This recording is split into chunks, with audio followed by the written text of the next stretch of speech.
Hi అండి, అందరికీ నమస్కారం. ఈరోజు కథ శోభనం ఒక నరకమైతే పార్ట్ 3. ఇక కథలోకి వెళితే, బయట కారు కమ్మిన చీకటి, లోపల ప్రాణాలు తోడేస్తున్న నిశ్శబ్దం, మెట్ల మీద నుండి వస్తున్న ఆ బరువైన అడుగుల చప్పుడు వెన్నెల గుండెలను సుత్తితో బాదుతున్నట్లుగా ఉంది. కారిడార్ గోడ మీద పడుతున్న ఆ నీడ మరింత పెద్దగా మారుతుంది. భైరవ్ చేతిలో ఉన్న పొడవాటి వేటకత్తి తలతలా మెరుస్తుంది. అతను అడవిలో తన కోసం వెతుకుతున్నాడని భావించి బంగ్లాలోకి ఒంటరిగా రావడం తాను చేసిన అతిపెద్ద పొరపాటు అని వెన్నెలకు ఇప్పుడు అర్థమైంది. కానీ బాధపడడానికి సమయం లేదు. ఏ క్షణమైన భైరవ్ గదిలోకి అడుగు పెట్టవచ్చు. గదిలో నుండి బయటకు వెళ్ళడానికి ఉన్న ఒకే ఒక్క దారి ఆ మెట్లు. కానీ భైరవ్ ఆ దారిలోనే వస్తున్నాడు. వెన్నెల వేగంగా గది చుట్టూ చూసింది. మంచం మీద పలిగిపోయిన అద్దం ముక్కలు, చిందరవందరగా ఉన్న వస్తువులు, బంగ్లా నిర్మాణం గురించి తాను లైబ్రరీలో చూసిన బ్లూ ప్రింట్ ఒక్కసారి ఆమె మెదడులో మెదిలింది. ఈ గదికి ఆనుకొని ఒక చిన్న బాల్కనీ ఉంది. ఆ బాల్కనీ పక్కనే పై కప్పు నుండి వర్షపు నీరు కిందకి వెళ్ళడానికి ఒక పాతకాలపు లావుపాటి ఇనుప పైపు ఉంది. అది నేరుగా బంగ్లా వెనక ఉన్న తోటలోకి వెళ్తుంది. బాల్కనీ నుండి ఆ పైపు పట్టుకొని కిందకు దిగడం ఒక్కటే ఇప్పుడు ఆమె ముందు ఉన్న ఏకైక మార్గం. వెన్నెల తన చీర కొంగులో ఉన్న ఆధారాల కవర్ను నడుముకు గట్టిగా దోపుకుంది. అడుగుల చప్పుడు గది గుమ్మం దగ్గరకు వచ్చేసింది.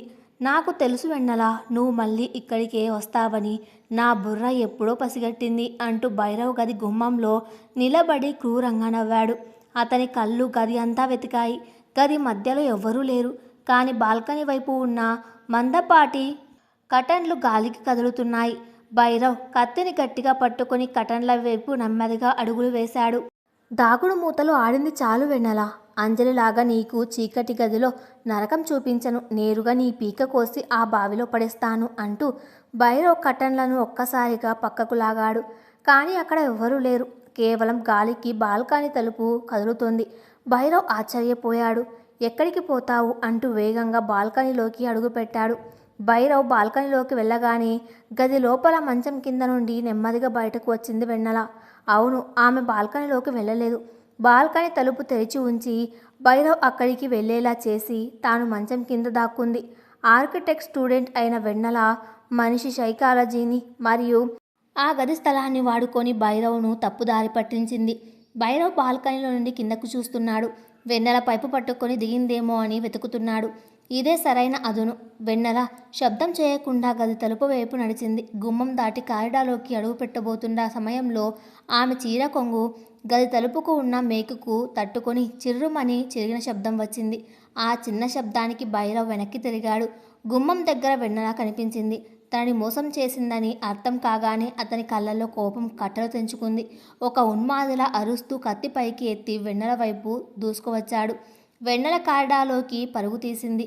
కాలి నొప్పి ఆమెను వెనక్కి లాగుతున్న ప్రాణభయం ముందు ఆ నొప్పి చిన్నదిగా అనిపించింది. మెట్లు దిగుతుండగా వెనక భైరవ్ అడుగులు దగ్గర అవుతున్నాయి. సగం మెట్లు దిగేసరికి భైరవ్ ఆమెను దాదాపు పట్టుకున్నంత పనిచేశాడు. అతని కత్తి గాలిని చీల్చుకుంటూ వెన్నెల భుజాన్ని రాసుకుంటూ వెళ్ళింది. వెన్నెల భుజం మీద ఒక చిన్న గాయం అయ్యి రక్తం చెందింది. ఆమె నొప్పితో వెన్నెల మెట్ల మీద నుండి కిందకు జారిపడింది. ఆమె నేరుగా హాల్లో ఉన్న ఒక పెద్ద సోఫా పక్కన పడింది. భైరవ్ నవ్వుతూ మెట్లు దిగి ఆమె దగ్గరికి వచ్చాడు. గేమ్ ఓవర్ వెన్నెల, ఇక్కడితో నీ ఆట ముగిసింది అంటూ కత్తిని ఆమె గుండెల్లో దించడానికి పైకి ఎత్తాడు. కింద పడి ఉన్న వెన్నెల కళ్ళకు పక్కనే ఉన్న ఒక బరువైన ఇత్తడి పూలదాని కనిపించింది. భైరవ్ కత్తి కిందకు దించేలోపే వెన్నెల తన 2 చేతులతో ఆ పూలదానిని తీసుకొని భైరవ్ మోకాలి మీద బలంగా కొట్టింది. భైరవ్ మోకాలి ఎముక చిట్లిపోయిన శబ్దం వినిపించింది. అబ్బా అని భయంకరంగా అరుస్తూ అతను నేల మీద పడిపోయాడు. కత్తి అతని చేతిలో నుండి దూరంగా పడిపోయింది. వెన్నెల ఒక్క క్షణం కూడా ఆలోచించకుండా అక్కడి నుండి లేచి పెరటి గుమ్మం వైపు పరుగు తీసింది. భైరవ్ కాలు పట్టుకొని విలవిలలాడుతూ నిన్ను చంపేస్తానే అని అరుస్తున్నాడు. వెన్నెల పెరటి తలుపు తీసుకొని తోటలోకి అడుగుపెట్టింది. అప్పటికే వర్షం పూర్తిగా ఆగిపోయి ఆకాశంలో కొద్దిగా చందమామ వెలుతురు కనిపిస్తుంది. ఆమె తన భుజం నుండి కారుతున్న రక్తాన్ని చీర కొంగుతో అదిమి పట్టుకొని గోడ ఎక్కి బయటికి దూకేసింది. హైవే మీదకు చేరుకునేసరికి ఆమె ఊపిరితిత్తులు కాలిపోతున్నట్లుగా అనిపిస్తుంది. నొప్పి, అలసట ఆమెను ఆపేయమని చెబుతున్నాయి. కానీ అంజలి ముఖం, ఆ బంగ్లాలో దొరికిన ఆధారాలు ఆమెను ముందుకు నడిపిస్తున్నాయి. అడవి దారిలోకి ప్రవేశించింది.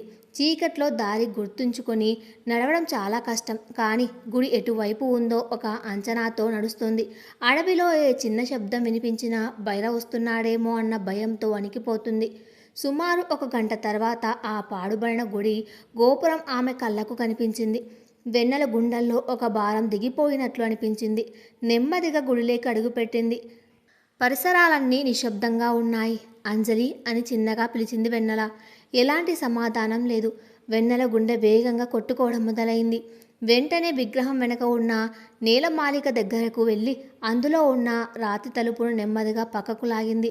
లోపల చిమ్మ చీకటి. అంజలి, నేను వెన్నెలను, వచ్చేశాను అని మళ్ళీ పిలిచింది. లోపల నుండి ఒక మూలుగు వినిపించింది. వెన్నెల వేగంగా టార్చ్ లైట్ ఆన్ చేసి చూసింది. అంజలి జ్వరంతో వణికిపోతూ అపస్మరక స్థితిలో పడి ఉంది. వెన్నెల వెంటనే కిందకు దిగి అంజలి తల నిమిరింది. ఆమె శరీరం నిప్పులా కాలిపోతుంది. అంజలి, కళ్ళు తెరువు. ఆధారాలు దొరికాయి. ఇక మనకు ఈ భయం లేదు. రేపు ఉదయాన్నే మనం ఇక్కడి నుండి వెళ్ళిపోదాం అని చెబుతూ తన నడుముకు ఉన్న కవర్ను తీసి పక్కన పెట్టింది. అంజలి కష్టంగా కళ్ళు తెరిచి, వెన్నెల, నువ్వు ప్రాణాలతో వచ్చావా? దేవుడు ఉన్నాడు అంటూ వెన్నెల చేతిని పట్టుకొని కన్నీళ్లు పెట్టుకుంది. వెన్నెల భుజం నుండి కారుతున్న రక్తం చూసి అంజలి మరింత భయపడింది. ఏం లేదు అంజలి, చిన్న గాయం. ఆ మృగాడి నుండి తప్పించుకోవడానికి ఇది ఒక చిన్న మూల్యం అంతే. నువ్వు పడుకో అని చెప్పి అంజలికి ధైర్యం చెప్పింది. రాత్రి గడిచిపోయింది. తూర్పు దిక్కున ఎర్రటి వెలుగులు రావడం మొదలయ్యాయి. అడవిలో పక్షుల కిలకిల రావాలు వినిపిస్తున్నాయి. ఈ కొత్త ఉదయం వాళ్ళ జీవితాల్లోకి వెలుగు తీసుకువస్తుందా, లేక మరో చీకటి నరకానికి దారి తీస్తుందా అని ఇద్దరు ఆందోళనగా ఉన్నారు.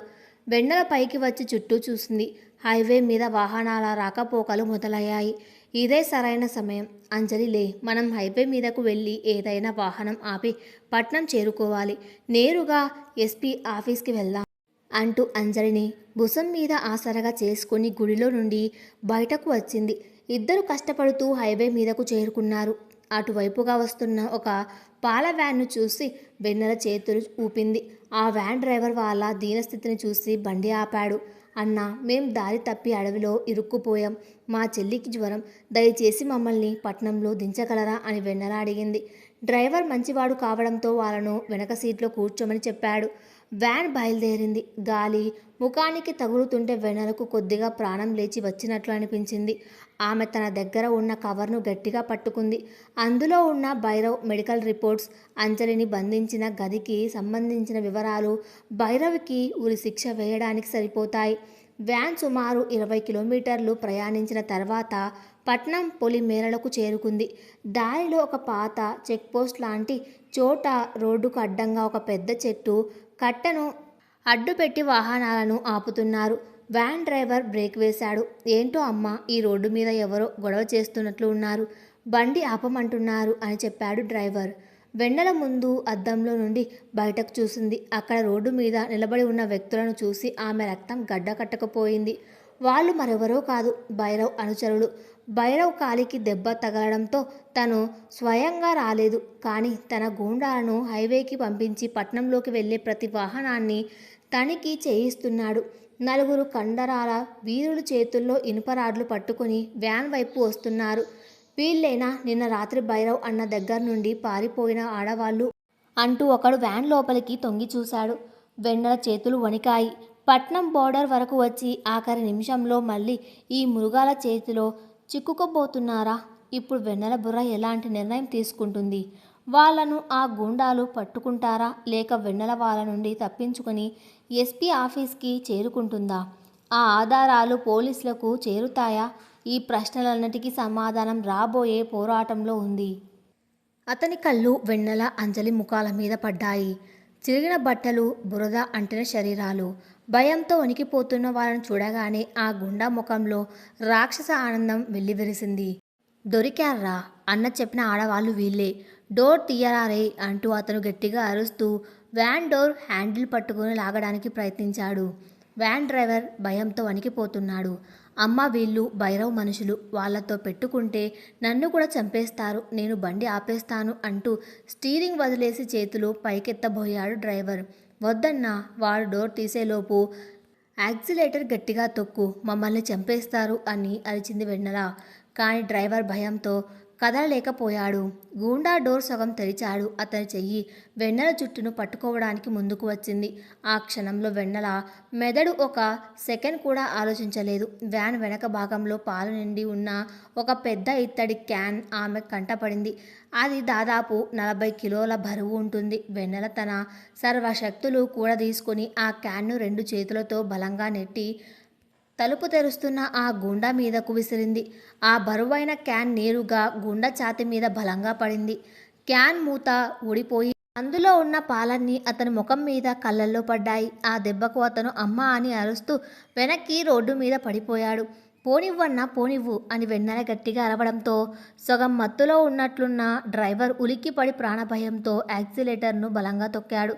వ్యాన్ పెద్ద శబ్దం చేస్తూ రోడ్డు మీద అడ్డంగా పెట్టిన చెక్క దుండను ఢీకొట్టి వేగంగా ముందుకు దూసుకుపోయింది. మిగతా గూండాలు కోపంతో చేతుల్లో ఉన్న ఇనుపరాడ్లను వ్యాన్ అద్దాల మీదకు విసిరారు. వ్యాన్ వెనక అద్దం పగిలి ముక్కలయింది. కానీ బండి మాత్రం పట్నం వీధుల్లోకి దూసుకుపోయింది. వ్యాన్ పట్నం ట్రాఫిక్లోకి ప్రవేశించింది. డ్రైవర్ అద్దంలో నుంచి వెనక్కి చూశాడు. ఆ గూండాలు ఒక నల్లటి స్కార్పియో కారులో వాళ్ళను వెంబడిస్తున్నారు. అమ్మ, నన్ను క్షమించండి. నేను ఒక పేదవాడిని. నాకు పెళ్ళాం పిల్లలు ఉన్నారు. వాళ్ళు నా బండి నెంబర్ చూశారు. నేను ఇంకా మిమ్మల్ని తీసుకువెళితే వాళ్ళు నన్ను బ్రతకనివ్వరు అంటూ డ్రైవర్ ఒక రద్దీగా ఉన్న మార్కెట్ ఏరియా దగ్గర వ్యాన్ను ఆపేశాడు. వెన్నెలకు అతని పరిస్థితి అర్థమైంది. ఒక అపరిచితుడు తమ కోసం ప్రాణాలు పణంగా పెట్టాల్సిన అవసరం లేదు. పర్వాలేదన్నా, నువ్వు చేసిన ఈ సహాయం చాలు అని చెప్పి అంజలి చెయ్యి పట్టుకుని వ్యాన్ దిగి ఆ రద్దీగా ఉన్న మార్కెట్లోకి పరుగు తీసింది. వెనకనే స్కార్పియో కారు వచ్చి ఆగింది. అందులో నుండి 4 గూండాలు దిగి మార్కెట్లోకి పరుగు తీశారు. ఉదయం 7 గంటలవుతుంది. మార్కెట్లో కూరగాయలు కొనేవాళ్ళు, బండ్ల వాళ్ళు జనాలతో చాలా రద్దీగా ఉంది. ఆ జన సమూహంలో వెన్నెల, అంజలి ఒకరి చెయ్యి ఒకరు పట్టుకొని దొంగల్లా దాక్కుంటూ ముందుకు వెళ్తున్నారు. అంజలి కాలికి చెప్పులు లేవు. జ్వరంతో ఆమె కళ్ళు మూతలు పడుతున్నాయి. వెన్నెల, నా వల్ల కావడం లేదు. నన్ను వాళ్లకు అప్పగించేయి. నువ్వు బ్రతుకు అంటూ అంజలి ఒక కూరగాయల దుకాణం వెనక నేలపై పడిపోయింది. వెన్నెల కళ్ళల్లో నీళ్లు తిరిగాయి. తన భుజం నుండి కారుతున్న రక్తం ఆమె చీరను తడిపేస్తుంది. కాలి బెనుకు వల్ల నరకం కనిపిస్తుంది. కానీ నడుముకు కట్టుకున్న ఆ ఆధారాల కవర్ ఆమెకు ధైర్యాన్ని ఇస్తోంది. ఇంత దూరం వచ్చి ఓడిపోవద్దు అంజలి. మన గమ్యం ఎస్పీ ఆఫీస్. ఇంకొన్ని అడుగులు మాత్రమే. నా కోసం నీ జీవితాన్ని నాశనం చేసిన ఆ మృగాడి చావు చూడడం కోసమేలే అంటూ అంజలిని బలవంతంగా పైకి లేపింది వెన్నెల. అందులో 2 గూండాలు వాళ్ళను చూశారు. అరే, అటు వెళ్తున్నారు చూర్రా అని అరుచుకుంటూ వాళ్ళ వైపు దూసుకువచ్చారు. వెన్నెల అంజలిని తీసుకొని పక్కనే ఉన్న ఒక ఇరుకైన సందులోకి దూరింది. ఆ సందు చివర ఒక పెద్ద చెత్తకుండి, దాని పక్కన పాత అట్టపెట్టెలు ఉన్నాయి. అందరూ ఆ అట్టపెట్టెల వెనక ఊపిరి బిగబట్టి దాక్కున్నారు. గూండాలు ఆ సందులోకి వచ్చి అటు ఇటు చూసి ఎవరూ లేకపోవడంతో ముందుకు వెళ్ళిపోయారు. వాళ్ళు వెళ్ళిన 10 నిమిషాల తర్వాత వెన్నెల నెమ్మదిగా బయటకు వచ్చి దారిలో ఉన్న ఒక ఆటో అతన్ని బతిమలాడి ఎస్పీ ఆఫీస్ అడ్రస్ చెప్పి ఆటో ఎక్కింది. ఎస్పీ ఆఫీస్ భవనం చాలా పెద్దగా, ఎంతో గంభీరంగా ఉంది. చుట్టూ భారీ బందోబస్తు పోలీసులు జీపులు ఉన్నాయి. ఆటో దిగిన వెన్నెల, అంజలి ఆ గేటు వైపు నడిచారు. వాళ్ళిద్దరి పరిస్థితి చూస్తే రోడ్డు మీద బిచ్చగాళ్ళ కంటే దారుణంగా ఉంది. ఒంటి నిండా బురద, రక్తం, జుట్టు చెరిగిపోయి పిచ్చి పట్టిన వాళ్ళలా ఉన్నారు. గేట్ దగ్గర ఉన్న కానిస్టేబుల్స్ వాళ్ళను చూసి అడ్డుకున్నారు. ఏంటి, ఎక్కడికి? ఇది ఎస్పీ గారి ఆఫీస్. అన్నదానం చేసి గుడి కాదు. నడవండి బయటకు అంటూ ఒక కానిస్టేబుల్ వాళ్ళను మెడబట్టి గెంటడానికి వచ్చాడు. వెన్నెల ఆ కానిస్టేబుల్ చేతిని గట్టిగా పట్టుకుంది. ఆమె కళ్ళల్లో ఉన్న ఆవేదన చూసి అతను ఒక్క క్షణం వెనక్కి తగ్గాడు. మేము ప్రాణాపాయం నుండి తప్పించుకొని వచ్చాం. ఒక పెద్ద మర్డర్, ఒక సైకోపాత్ గురించి ఎస్పీ గారికి ఆధారాలు ఇవ్వాలి. మమ్మల్ని లోపలికి వదలండి దయచేసి అని బ్రతిమలాడింది వెన్నెల. నీకు పిచ్చి పట్టినట్లు ఉంది. వెళ్ళి లోకల్ స్టేషన్లో కంప్లైంట్ ఇవ్వు. ఎస్పీ గారిని కలవడానికి అపాయింట్మెంట్ కావాలి అని అతను కోపంగా అన్నాడు. వెన్నెలకు సహనం నశించింది. తన కళ్ళ ముందు గమ్యం కనిపిస్తున్నా ఈ సిస్టమ్ తనను అడ్డుకుంటుంది. ఆమె ఒక్కసారిగా గేట్ ముందు కూలబడి పెద్దగా అరవడం మొదలుపెట్టింది. నాకు న్యాయం కావాలి. ఒక ప్రాణం పోతుంది. మా ప్రాణాలు తీయడానికి గూండాలు తిరుగుతున్నారు. ఎవరైనా కాపాడండి అంటూ ఏడుస్తూ గట్టిగా అరిచింది. ఆ అరుపుకు ఆఫీస్ లోపల నుండి ఒక 6 అడుగుల వ్యక్తి బయటకు వచ్చాడు. అతను యూనిఫామ్లో ఉన్నాడు. భుజం మీద అశోక చక్రం, ఐపీఎస్ బ్యాడ్జ్ ఉన్నాయి. అతను మరెవరో కాదు, ఆ జిల్లా ఎస్పీ విక్రమ్. విక్రమ్ చాలా నిజాయితీపరుడు, నేరస్తుల పాలిట సింహం లాంటివాడు అని పేరుంది. గేట్ దగ్గర జరుగుతున్న గొడవ చూసి అతను అటువైపు నడిచాడు. ఏంటి అక్కడ గొడవ అని గంభీరమైన స్వరంతో అడిగాడు విక్రమ్. కానిస్టేబుల్ వెంటనే సెల్యూట్ చేసి, సార్, ఎవరో పిచ్చివాళ్ళలా ఉన్నారు, లోపలికి వస్తామని గొడవ చేస్తున్నారు అని చెప్పాడు. విక్రమ్ చూపులు కింద పడి ఉన్న వెన్నెల, అంజలి మీద పడ్డాయి. వాళ్ళ దీనస్థితి, అంజలి చేతులకు ఉన్న గొలుసుల గాయాలు చూసి అతని పోలీస్ బుర్రలో ఏదో తీవ్రమైన నేరం జరిగిందని అర్థమైంది. వాళ్ళను లోపలికి తీసుకురండి, ఒక గ్లాస్ నీళ్లు ఇవ్వండి అని ఆర్డర్ వేశాడు విక్రమ్. వెన్నెల కళ్ళల్లో నీళ్లు తిరిగాయి. దేవుడు కరుణించాడు, తమకు రక్షణ దొరికింది. కానిస్టేబుల్ సహాయంతో అంజలిని పట్టుకొని ఇద్దరు ఎస్పీ విక్రమ్ క్యాబిన్ లోపలికి అడుగుపెట్టారు. క్యాబిన్ లోపల ఏసీ గాలి చల్లగా తగులుతుంది. విక్రమ్ వాళ్లకు ఎదురుగా ఉన్న కుర్చీలో కూర్చోబెట్టాడు.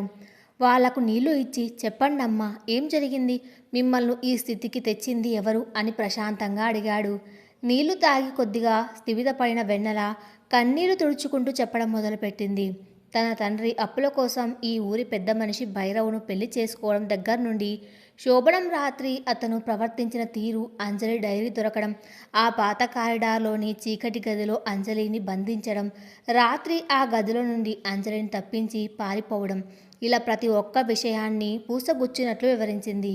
విక్రమ్ ముఖంలో ఆశ్చర్యం, కోపం స్పష్టంగా కనిపిస్తున్నాయి. సమాజంలో ఎంతో పేరు ప్రఖ్యాతలు ఉన్న భైరవ్ ఒక సైకోపాత్లా ఇలాంటి ఘోరాలకు పాల్పడుతున్నాడా అని అతను నమ్మలేకపోతున్నాడు. ఇవన్నీ నిజమని నమ్మడానికి నా దగ్గర ఆధారాలు ఉన్నాయి సార్ అంటూ వెన్నెల తన నడుముకు కట్టుకున్న కవర్ను తీసి విక్రమ్ టేబుల్ మీద పెట్టింది. విక్రమ్ ఆ కవర్ తెరిచాడు. అందులో ఉన్న అంజలి పాత ఫోటోలను ప్రస్తుతం ఎదురుగా కూర్చొని అస్థిపంజంలా ఉన్న అంజలితో పోల్చి చూశాడు. ఆ డైరీని తెరిచి చదివాడు. ముఖ్యంగా భైరవ్కు సంబంధించిన స్కిజోఫ్రీనియా మరియు యాంటీ సోషల్ పర్సనాలిటీ డిజాస్టర్ మందుల చీటీలు, ఆ బంగ్లా బ్లూ ప్రింట్ చూశాడు. అతని ముఖం సీరియస్గా మారింది. పిడికిలి బిగించాడు. ఇంత దారుణం జరుగుతుంటే పక్కనే ఉన్న లోకల్ పోలీసులకు ఎలా తెలియలేదు? బహుశా ఇన్స్పెక్టర్ రావు వాడికి అమ్ముడుపోయి ఉంటాడు. యు ఆర్ వెరీ బ్రేవ్ వెన్నెల. ఒక సైకో కిల్లర్ ఇంట్లోకి తిరిగి వెళ్ళి ఆ ఆధారాలు తీసుకురావడం సాధారణ విషయం కాదు.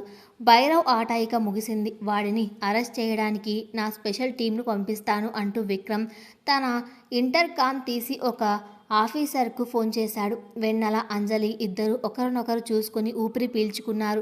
తమ పోరాటం ఫలించింది. నరకం నుండి వాళ్లకు విముక్తి దొరికింది. ఆ మృగాడు ఇప్పుడు ఇనుప చెవ్వల వెనక్కి వెళ్ళబోతున్నాడు.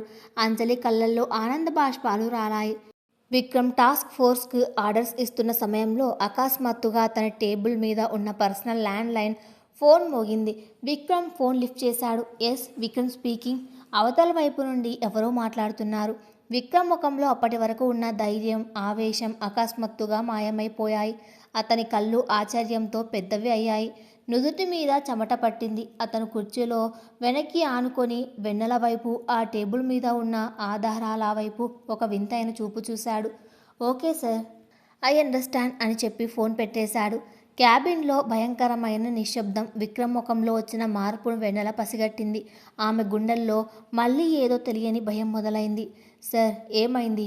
వాడిని అరెస్ట్ చేయడానికి టీంను పంపిస్తున్నారు కదా అని వణుకుతున్న గొంతుతో అడిగింది వెన్నెల.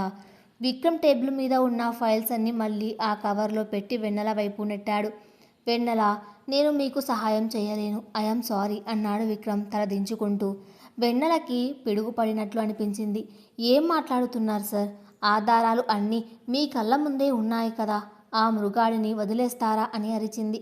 ఆధారాలు ఉన్నాయి, కానీ ఆ ఆధారాలు ఫేక్ అని, నువ్వు కావాలని అతని పరువు తీయడానికి ఇదంతా సృష్టించావని భైరవ్ లాయర్ ఉదయాన్నే హైకోర్టు నుండి స్టే ఆర్డర్ తీసుకువచ్చాడు. అంతేకాదు. విక్రమ్ కొద్దిగా ఆగాడు. అంతేకాదు ఏంటి సార్? వెన్నెల గొంతు వణుకుతుంది. నిన్న రాత్రి నువ్వు భైరవ్కు పాలల్లో మత్తుమందు కలిపి ఇచ్చావని, అతని మీద పూలదానితో దాడి చేసి మోకాలి ఎముక విరగొట్టావని, ఇంటి నుండి నగలు డబ్బులు తీసుకొని పారిపోయావని, నీ మీద అటెంప్ట్ టు మర్డర్ మరియు దొంగతనం కింద నాన్ బెయిలబుల్ కేసు ఫైల్ అయ్యింది. ఇప్పుడు మీ ముందున్న ఆప్షన్స్ 2. 1, నేను మిమ్మల్ని అరెస్ట్ చేసి జైలుకి పంపడం. 2, మీ ఇద్దరిని భైరవ్ మనుషులకు అప్పగించడం. పైన హోమ్ మినిస్టర్ ఆఫీస్ నుండి నాకు ఫోన్ వచ్చింది. నేను నిస్సహాయుడిని అని చెప్పాడు ఎస్పీ విక్రమ్. వెన్నెల కళ్ళ ముందు ప్రపంచం చీకటి అయిపోయింది. భైరవ్ తాను అనుకున్న దానికంటే చాలా తెలివైనవాడు. తన పలుకుబడితో వ్యవస్థను మొత్తం తన గుప్పెట్లో పెట్టుకున్నాడు. రాత్రి తాను ప్రాణాలకు తెగించి తెచ్చిన ఆధారాలు ఇప్పుడు చిత్తు కాగితాలతో సమానం అయిపోయాయి. పైగా ఇప్పుడు తానే ఒక నేరస్తురాలు. అంజలి గుండెలు బాదుకొని ఏడవడం మొదలుపెట్టింది. నేను చెప్పాను వెన్నెల, వాడితో మనం గెలవలేమని. వాడు మృగం కాదు, రాక్షసుడు. ఇప్పుడు మనల్ని చంపేస్తాడు అంటూ నేల మీద పడిపోయింది. అదే సమయంలో ఎస్పీ ఆఫీస్ బయట భైరవ్ నల్లటి స్కార్పియో కారు వచ్చి ఆగింది. కారులో నుండి కాలుకి బ్యాండేజ్ కట్టుకొని ఒక చేతి కర్ర సహాయంతో కిందకు దిగాడు భైరవ్. అతని ముఖంలో పైశాచికమైన నవ్వు ఉంది. అతను నేరుగా ఎస్పీ ఆఫీస్లోకి నడుచుకుంటూ వస్తున్నాడు. ఎస్పీ విక్రమ్ నిస్సహాయంగా చూస్తున్నాడు. వెన్నెల చేతిలో ఇప్పుడు ఏ ఆయుధం లేదు, ఏ ఆధారము లేదు. చట్టం కూడా ఆమెను కాపాడలేని స్థితిలో ఉంది. కళ్ళ ముందు మృత్యుదేవత లాంటి భైరవ్ అడుగులు క్యాబిన్ వైపు వస్తున్నాయి. ఈ చక్రబంధం నుండి వెన్నెల ఎలా బయటపడుతుంది? చట్టాన్ని, వ్యవస్థను కొనేసిన భైరవ్ను వెన్నెల ఎదుర్కోగలదా? ఆ ఉన్మాది చేతిలో ఈ ఇద్దరు ఆడపిల్లల ప్రాణాలు గాలిలో కలిసిపోతాయా? లేక వెన్నెల తన బుద్ధి బలంతో మరో మలుపు తిప్పబోతుందా? ఎస్పీ క్యాబిన్లో భయంకరమైన నిశ్శబ్దం. ఏసీ గాలి కూడా ఉక్కిరి బిక్కిరి చేస్తున్నట్టుగా ఉంది. గుమ్మం దగ్గర నుండి బూట్ల చప్పుడు, దానికి తోడు ఒక చేతి కర్ర నేలకు తగులుతున్న టక్ టక్ అనే శబ్దం స్పష్టంగా వినిపిస్తుంది. ఆ శబ్దం వెన్నెల గుండెల్లో మృత్యుఘటికలా మారుమోగుతుంది. అంజలి భయంతో వణికిపోతూ వెన్నెల వెనక్క దాక్కుంది. క్యాబిన్ తలుపు నెట్టుకొని లోపలికి అడుగుపెట్టాడు భైరవ్. అతని కుడి కాలికి కట్టి ఉంది. రాత్రి వెన్నెల పూలదానితో కట్టిన దెబ్బకు మోకాలి ఎముక చిట్లిపోవడంతో ఒక చేతికర్ర ఆసరాగా తీసుకొని నడుస్తున్నాడు. కానీ అతని ముఖంలో నొప్పి కంటే తన ఎర తన కళ్ళ ముందే దొరికిపోయిందన్న పైశాచిక ఆనందం ఎక్కువగా కనిపిస్తుంది. అతని కళ్ళు నేరుగా వెన్నెల మీద పడ్డాయి. ఒక రాబందు తన ఆహారాన్ని చూసినట్లుగా ఉంది ఆ చూపు. నమస్కారం ఎస్పీ గారు అంటూ ఎంతో మర్యాదస్తుడిలా నటించాడు భైరవ్. ఎస్పీ విక్రమ్ సీట్లో నుండి లేవలేదు. అతని ముఖంలో తీవ్రమైన అసహ్యం ఉంది. కానీ పై అధికారుల ఒత్తిడి వల్ల చేతులు కట్టేసుకొని ఉన్నాడు. కూర్చోండి భైరవ్ గారు అని గంభీరంగా అన్నాడు. భైరవ్ నెమ్మదిగా కుర్చీలో కూర్చొని తన చేతి కర్రాను పక్కన పెట్టాడు. చూశారు కదా సార్ నా పరిస్థితి. రాత్రికి రాత్రే నా ఇంట్లో ఉన్న నగలు, డబ్బు దొంగలించి పారిపోవడమే కాకుండా అడ్డుకోబోయిన నా మీద ఇలా పూల కుండీతో దాడి చేసి చంపడానికి ప్రయత్నించింది నా భార్య అంటూ ఎంతో దీనంగా నటిస్తూ వెన్నెల వైపు వేలు చూపించాడు. భైరవ్ మాటలకు వెన్నెల రక్తం మరిగిపోయింది. అబద్ధం, వీడు ఒక సైకో. నేను రాత్రి దొంగలించింది డబ్బు, నగలు కాదు. వీడి అసలు స్వరూపాన్ని బయట పెట్టే ఆధారాలు, అంజలిని ఇన్నేళ్లుగా జంతువులాగా బంధించినందుకు దొరికిన సాక్ష్యాలు. సార్ వీడి మాటలు నమ్మకండి అంటూ ఆక్రోశంతో అరిచింది వెన్నెల. భైరవ్ ఒక చిన్న నవ్వు నవ్వాడు. చూశారు కదా ఎస్పీ గారు, నా మొదటి భార్య అంజలికి మతి స్థిమితం లేక ఇల్లు వదిలి పారిపోయింది. నిన్న రాత్రి ఎక్కడో రోడ్డు మీద దొరికితే నా రెండవ భార్య వెన్నెల ఆమెను తీసుకువచ్చింది. దురదృష్టవశాత్తు వెన్నెలకు కూడా మానసిక పరిస్థితి బాగాలేదు. ఆమె అంజలిని చూసి భయపడిపోయి నా మీద దాడి చేసి ఇదంతా ఒక సైకో స్టోరీలా అల్లుతుంది. ఆమె చేతిలో ఉన్న ఆ కాగితాలు అన్నీ తానే సృష్టించింది. అందుకే కోర్టు కూడా నా వాదన విని స్టే ఆర్డర్ ఇచ్చింది అని ఎంతో తెలివిగా చట్టానికి దొరకకుండా ఒక అద్భుతమైన కట్టుకథ అల్లాడు. అంజలి వెక్కి వెక్కి ఏడుస్తుంది. ఎస్పీ గారు, ఆయన రాక్షసుడు, మమ్మల్ని చంపేస్తాడు. దయచేసి మమ్మల్ని ఆయనతో పంపకండి అంటూ రెండు చేతులు జోడించి వేడుకుంది. కానీ విక్రమ్ నిస్సహాయంగా చూశాడు. భైరవ్ గారు, నా టేబుల్ మీద ఉన్న ఆధారాలు ఫేక్ అని మీరు కోర్టులో నిరూపించుకోవచ్చు. కానీ ఈ అమ్మాయిలు చెప్పేది చూస్తుంటే ఇందులో ఏదో పెద్ద నేరం దాగి ఉందని నా పోలీస్ బుర్ర చెబుతుంది. పై నుండి నాకు ఎంక్వైరీ ఆపమని ఆర్డర్స్ వచ్చాయి కాబట్టి నేను ఆగాను. లేకపోతే ఈ పాటికి మిమ్మల్ని లాకప్లో పడేసేవాడిని అని విక్రమ్ కఠినంగా అన్నాడు. భైరవ్ నవ్వుతూ, మీ నిజాయితీ నాకు తెలుసు సార్. కానీ చట్టం ఆధారాలతో పనిచేస్తుంది, ఎమోషన్స్తో కాదు. హోమ్ మినిస్టర్ గారు కూడా నాకే సపోర్ట్ చేస్తున్నారు. ఇప్పుడు నా భార్యలను నా ఇష్టపూర్వకంగా నేను ఇంటికి తీసుకువెళ్తాను. వాళ్ళ మానసిక పరిస్థితికి నేను ట్రీట్మెంట్ ఇప్పిస్తాను అంటూ కుర్చీలో నుండి లేచి వెన్నెల అంజలి వైపు అడుగులు వేశాడు. ఆయన వస్తుంటే అంజలి ప్రాణభయంతో వెనక్కి తగ్గింది. వెన్నెల మాత్రం పిడికిలి బిగించి అలాగే నిలబడింది. భైరవ్ వెన్నెల దగ్గరకు వచ్చి ఆమె చెయ్యి పట్టుకోవడానికి ప్రయత్నించాడు. నన్ను ముట్టుకోవద్దు అని వెన్నెల గట్టిగా అరిచి అతని చెయ్యి విసిరికొట్టింది. ఆ అరుపుకి క్యాబిన్లో ఉన్న అందరూ ఒక్కసారిగా ఉలిక్కిపడ్డారు. భైరవ్ కళ్ళల్లో కోపం కట్టలు తెంచుకుంది. కానీ ఎస్పీ ముందు ఏమీ చేయలేక తన కోపాన్ని దిగమింగుకున్నాడు. నువ్వు చట్టాన్ని, పోలీసులను, వ్యవస్థను కొనగలవేమో భైరవ్, కానీ నా ధైర్యాన్ని కొనలేవు. నువ్వు వేసిన ఉచ్చులో పడిపోవడానికి నేను భయస్థురాలిని కాదు. నా ప్రాణం ఉన్నంత వరకు నీ అసలు రంగు బయట పెట్టడానికి నేను పోరాడుతూనే ఉంటాను. నువ్వు ఒక మృగాడివి అని ఈ ప్రపంచానికి తెలిసేలా చేస్తాను అంటూ కళ్ళల్లో అగ్నిజ్వాలలు కురిపిస్తూ భైరవ్ కళ్ళలోకి సూటిగా చూసి వార్నింగ్ ఇచ్చింది వెన్నెల. ఆమె ఆత్మవిశ్వాసం చూసి ఎస్పీ విక్రమ్కి ఆమె మీద ఏనలేని గౌరవం పెరిగింది. ఒక మామూలు 19 ఏళ్ల అమ్మాయి ఒక క్రూరమైన సైకోపాత్ ముందు ఇంత ధైర్యంగా నిలబడడం అతను బహుశా తన సర్వీస్లో మొదటిసారి చూశాడు. భైరవ్ పళ్ళు నూరుతూ, పద వెన్నెల, ఇంటికి వెళ్ళాక నీకు ఏ ట్రీట్మెంట్ ఇవ్వాలో నాకు తెలుసు. నీ ధైర్యాన్ని ఎలా ముక్కలు చేయాలో నాకంటే బాగా ఎవరికీ తెలియదు అంటూ ఆమెను లాగడానికి మళ్ళీ చేయి పట్టుకున్నాడు. హ్యాండ్స్ అప్ భైరవ్ గారు. విక్రమ్ గొంతు క్యాబిన్లో ఉరుములా వినిపించింది. అతను తన సీట్లో నుంచి లేచి వాళ్ళ దగ్గరకు వచ్చాడు. మీరు మీ భార్యను ఇక్కడి నుండి తీసుకువెళ్ళడానికి వెళ్ళలేదు అన్నాడు విక్రమ్ కఠినంగా. భైరవ్ ఆశ్చర్యపోయాడు. ఏంటి సార్ మీరు మాట్లాడేది?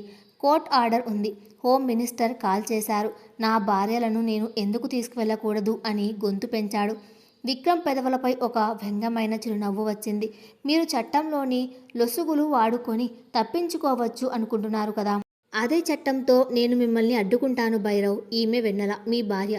కానీ మీరే స్వయంగా ఆమె మీద అటెంప్ట్ టు మర్డర్ మరియు రాబరీ కింద నాన్ బెయిలబుల్ కంప్లైంట్ ఇచ్చారు. మీరే ఇచ్చిన ఎఫ్ఐఆర్ ప్రకారం వెన్నెల ఇప్పుడు ఒక ముద్దాయి. ఒక ముద్దాయిని కంప్లైంట్ ఇచ్చిన వ్యక్తికి ఎలా అప్పగిస్తారు అని మీరు అనుకుంటున్నారు? చట్ట ప్రకారం ఆమెను నేను ఇప్పుడు అరెస్ట్ చేయాలి. జ్యుడిషియల్ కస్టడీకి పంపాలి. రేపు ఉదయం కోర్టులో హాజరుపరచాలి. అప్పటి వరకు ఆమె మరియు ఆమెతో పాటు ఉన్న అంజలి ఇద్దరు పోలీసుల కస్టడీలోనే ఉంటారు అని ఒక మాస్టర్ స్ట్రోక్ ఇచ్చాడు విక్రమ్. ఈ ఊహించని ట్విస్ట్కి భైరవ్ మైండ్ బ్లాక్ అయిపోయింది. వాళ్లను ఇంటికి తీసుకువెళ్ళి చీకటి గదిలో చిత్రహింసలు పెట్టి చంపేద్దామనుకున్న అతని ప్లాన్కు ఎస్పీ విక్రమ్ బ్రేక్ వేశాడు. తను ఇచ్చిన తప్పుడు కంప్లైంట్ తనకే ఎదురు తిరిగింది. కోపంతో భైరవ్ ముఖం ఎర్రబడిపోయింది. ఇది అన్యాయం సార్. ఆమెకు మతి స్థిమితం లేదు. ట్రీట్మెంట్ కావాలి అని ఏదో చెప్పబోయాడు. ట్రీట్మెంట్ కావాలంటే గవర్నమెంట్ హాస్పిటల్కి పంపిస్తాను. లేదంటే మీ కంప్లైంట్ వెనక్కి తీసుకోండి. కంప్లైంట్ వెనక్కి తీసుకుంటే ఆమె చేసిన ఆరోపణల మీద విచారం మొదలు పెట్టాల్సి వస్తుంది. ఎందుకంటే అప్పుడు హోమ్ మినిస్టర్ అడ్డు వచ్చినా నేను వినను. చెప్పండి, కంప్లైంట్ వెనక్కి తీసుకుంటారా లేక ఆమెను అరెస్ట్ చేయమంటారా అని విక్రమ్ చెక్ పెట్టాడు. భైరవ్కి ఏమీ పాలుపోలేదు. ఇరుక్కుపోయాడు. విక్రమ్ వలలో తను చిక్కుకున్నాడు. సరే ఎస్పీ గారు, రేపు కోర్టులోనే చూసుకుంటాను అని కోపంగా తన చేతి కర్రతో నేలను బాదుకుంటూ క్యాబిన్ నుండి బయటకు వెళ్ళిపోయాడు. భైరవ్ వెళ్ళిపోయిన తర్వాత విక్రమ్ వెన్నెల వైపు తిరిగి, చూడు వెన్నెల, నేను అతన్ని తాత్కాలికంగా మాత్రమే ఆపగలను. మిమ్మల్ని అధికారికంగా లాకప్లో వేయలేను. అలాగని బయట వదిలేయలేను. అందుకే ఈ రాత్రికి మిమ్మల్ని పోలీస్ స్టేషన్ వెనుక ఉన్న సేఫ్ హౌస్ గదిలో ఉంచుతాను. 2 లేడీ కానిస్టేబుల్స్ కాపలా ఉంటారు. రేపు కోర్టులో మీరు హాజరు కావాలి. అప్పటి వరకు మీకు ప్రాణభయం లేకుండా నేను చూసుకుంటాను అని భరోసా ఇచ్చాడు. వెన్నెల కృతజ్ఞతంగా దండం పెట్టింది. థ్యాంక్ యూ సార్, మీరు ఈరోజు మా ప్రాణాలు కాపాడారు అంది కన్నీళ్లతో. కానిస్టేబుల్స్ వెన్నెలను, అంజలిని పోలీస్ స్టేషన్ ఆవరణలో ఉన్న ఒక చిన్న గదిలోకి తీసుకువెళ్లారు. అక్కడ 2 చిన్న మంచాలు, ఒక ఫ్యాన్ ఉన్నాయి. బయట తాళం వేసి 2 కానిస్టేబుల్ కుర్చీలు వేసుకుని కూర్చున్నారు. గదిలోకి వెళ్ళగానే అంజలి మంచం మీద పడిపోయి, బ్రతికిపోయాం వెన్నెల, ఈ రాత్రికి ఆ మృగం మనల్ని ఏమీ చేయలేదు అంటూ ఊపిరి పీల్చుకుంది. కానీ వెన్నెల మనసు మాత్రం స్థిమితంగా లేదు. ఆమె కిటికీలో నుంచి బయటకు చూస్తుంది. భైరవ్ లాంటి ఉన్మాది ఇంత సులభంగా వదిలిపెట్టడు. అతనికి సిస్టంలో ఉన్న పట్టు గురించి వెన్నెలకు ఇప్పుడు పూర్తిగా అర్థమైంది. రేపు కోర్టుకు వెళ్ళిన ఆ జడ్జిని కూడా అతను కొనేసి ఉండవచ్చు. ఆధారాలను తారుమారు చేయవచ్చు. కోర్టు నుండి మళ్ళీ భైరవ్ చేతికే వెళ్లాల్సి వస్తే ఈసారి వాళ్ళకి మరణం ఖాయం. లేదు, ఎస్పీ గారి మీద, ఈ కోర్టుల మీద ఆధారపడితే మనం గెలవలేం. భైరవ్ కంటే పెద్ద శక్తి మనకు కావాలి. ఈ విషయాలన్నీ రాష్ట్రం మొత్తం తెలిసేలా చేసే ఒక ఆయుధం కావాలి అని తనలో తాను అనుకుంది వెన్నెల. ఆమె ఆలోచనలు వేగంగా పరిగెడుతున్నాయి. భైరవ్ ఇంట్లో అతని ఆఫీస్ డ్రాయర్లో వెతికినప్పుడు ఒక పాత ఫైల్లో ఆమె ఒక విజిటింగ్ కార్డ్ చూసింది. అది ఒక ఇన్వెస్టిగేటివ్ జర్నలిస్ట్ కార్డ్. అతని పేరు సూర్య. భైరవ్ అక్రమాల మీద గతంలో అతను కొన్ని ఆర్టికల్స్ రాశాడు. కానీ భైరవ్ పలుకుబడి వల్ల ఆ పేపర్ వాళ్ళు అతన్ని సస్పెండ్ చేశారు. ఆ విషయం సీతమ్మ ఒకసారి చెప్పినట్లు వెన్నెలకు ఇప్పుడు గుర్తుకు వచ్చింది. ఆ జర్నలిస్ట్కి ఈ ఆధారాలు అందిస్తే మీడియా ద్వారా భైరవ్ బండారం రాష్ట్రం మొత్తం తెలిసిపోతుంది. అప్పుడు హోమ్ మినిస్టర్ కూడా అతన్ని రక్షించలేడు. కానీ ఈ లాకప్ గదిలో నుండి ఆ జర్నలిస్ట్ను ఎలా కలవాలి? తన దగ్గర ఫోన్ లేదు. బయట కానిస్టేబుల్స్ కాపలా ఉన్నారు. ఇటు పోలీస్ స్టేషన్ బయట ఉన్న తన స్కార్పియో కారులో కూర్చున్నాడు భైరవ్. కోపంతో ఊగిపోతున్నాడు. ఎస్పీ విక్రమ్ తనను అవమానించిన తీరు అతన్ని దహించి వేస్తుంది. అతను తన జేబులో నుంచి ఫోన్ తీసి ఎవరో ఒక లోకల్ రౌడీ షీటర్కి కాల్ చేశాడు. హలో రంగా, నాకు ఒక పని కావాలి. ఎస్పీ ఆఫీస్ వెనక ఉన్న సేఫ్ హౌస్లో 2 ఆడవాళ్ళు ఉన్నారు. ఈ రాత్రికి వాళ్ళ పని పూర్తి కావాలి. వాళ్ళు రేపు ఉదయం సూర్యోదయం చూడకూడదు. ఎస్పీ విక్రమ్కి కూడా అర్థం కావాలి. భైరవ్తో పెట్టుకుంటే ఏమవుతుందో అని ఒక భయంకరమైన ప్లాన్ చెప్పాడు భైరవ్. అలాగే అన్నయ్య, పోలీస్ స్టేషన్ లోపల మనకు పరిచయం ఉన్న కానిస్టేబుల్స్ 2 ఉన్నారు. రాత్రి డ్యూటీ వాళ్ళదే. వాళ్లకు డబ్బులు పడేస్తే పని చాలా ఈజీగా అవుతుంది. రాత్రి 2 గంటలకు ఆ 2 ఆడవాళ్ల శవాలు లాకప్లోనే ఉరివేసుకొని కనిపిస్తాయి. ఆత్మహత్య అని కేసు క్లోజ్ చేస్తారు అని రంగా నవ్వుతూ చెప్పాడు. భైరవ్ ముఖంలో మళ్ళీ ఆ పైశాచిక నవ్వు తిరిగి వచ్చింది. కారు అద్దం నుంచి ఎస్పీ ఆఫీస్ వైపు చూశాడు. నీ తెలివి నన్ను ఒకరోజు ఆపగలిగింది వెన్నెల. కానీ నా డబ్బు ఈ రాత్రి నీ ప్రాణాలు తీయబోతుంది. Good bye my dear wife అని గొణిగాడు. చీకటి పడుతుంది. పట్నం అంతా ప్రశాంతంగా నిద్రలోకి జారుకుంటుంది. కానీ ఆ పోలీస్ స్టేషన్ వెనక ఉన్న సేఫ్ హౌస్లో మరణ శాసనం లిఖించబడుతుంది. వెన్నెల జర్నలిస్ట్ సూర్యను కాంటాక్ట్ చేసే మార్గం కనిపెడుతుందా? రాత్రి 2 గంటలకు దాడి చేయడానికి వస్తున్న కిరాయి హంతకుల నుండి తనను అంజలిని ఎలా కాపాడుకుంటుంది? రక్షించాల్సిన పోలీసులే భక్షకులుగా మారితే వెన్నెల పోరాటం ఏ మలుపు తీసుకోబోతుంది? కథ ఇంకా ఉంది. అది నెక్స్ట్ పార్ట్లో కొనసాగించబడుతుంది. Thanks for listening.